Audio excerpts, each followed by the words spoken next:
just a short while ago, we were discussing about the intensity of these cyclones vis-a-vis preparedness. Let me ask you this question. Since your job is more to do with containing the damage, you have the information, right? You got the information well in advance. How confident are you that we'll be able to minimize the damage of this cyclone? I think, Sanket, we'll have to see the damage in two dimensions, the damage to life and the damage to property and infrastructure. I think as far as the damage to property and infrastructure is concerned, it is a factor of the wind speed, the lethality of the wind. And obviously, we are looking at 175 to 185 kilometers in populated areas. So obviously, there will be some damage that goes without saying. How much exactly will be the quantum of that damage and how badly it will affect the infrastructure and then the normal life, it remains to be seen. But I think the other aspect of the preparation, which is saving of life, I think that is of paramount importance, and that is what is the zero casualty approach that most of the effective administrative strategies take. And this is the strategy and what that steps have been taken to make sure this happens?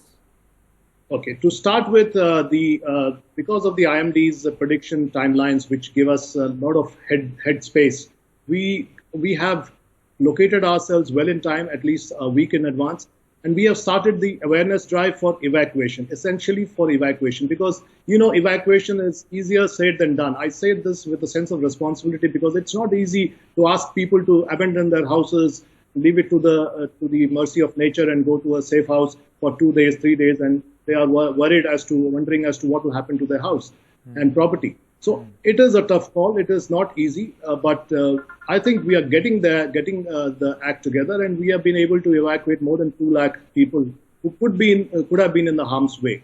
Having said that, is it optimal? Is it taken care of? No loss of life principle?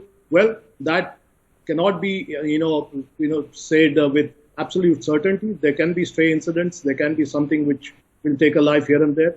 But I hope that will be stray incidents only and not a mass incident kind of a situation. So that is what we are aiming at, and that will be the bottom line for which we are working. And I hope on the other side of the storm, we achieve that to an optimum satisfaction.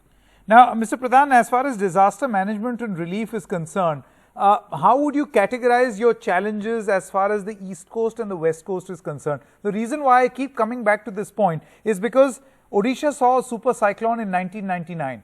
We know what it did, but we also know what Odisha and Andhra Pradesh did as a consequence, right? They prepared better. So obviously it's easier for you, and we've discussed this in the past also, to galvanize efforts on the East Coast. Do you share a similar experience in the West Coast also, or things are a bigger challenge here? I would say, sorry. You may want to take that. It might be important. No, it's okay. Sure. Sanket, I would just qualify that by saying that to start with, the states of on the eastern coast certainly bore the brunt of the cyclonic storms. And those storms which came on the western coast probably were fewer and far between. Now the patterns have changed. Arabian Sea is seeing regularly cyclones, and this is a cyclone in the month of May. It's a summer cyclone which is probably happening after a 2-decade hiatus. Correct. So things are getting more regular here, and the states are getting used to it.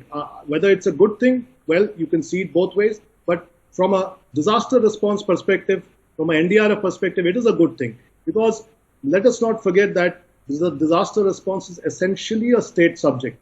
The mandate is of the state, and we go as a force of assistance. So any central agency, for that matter, goes as a force of assistance. So when we go there and we find that things are already well oiled on the ground in the state administration, it becomes that much more easier.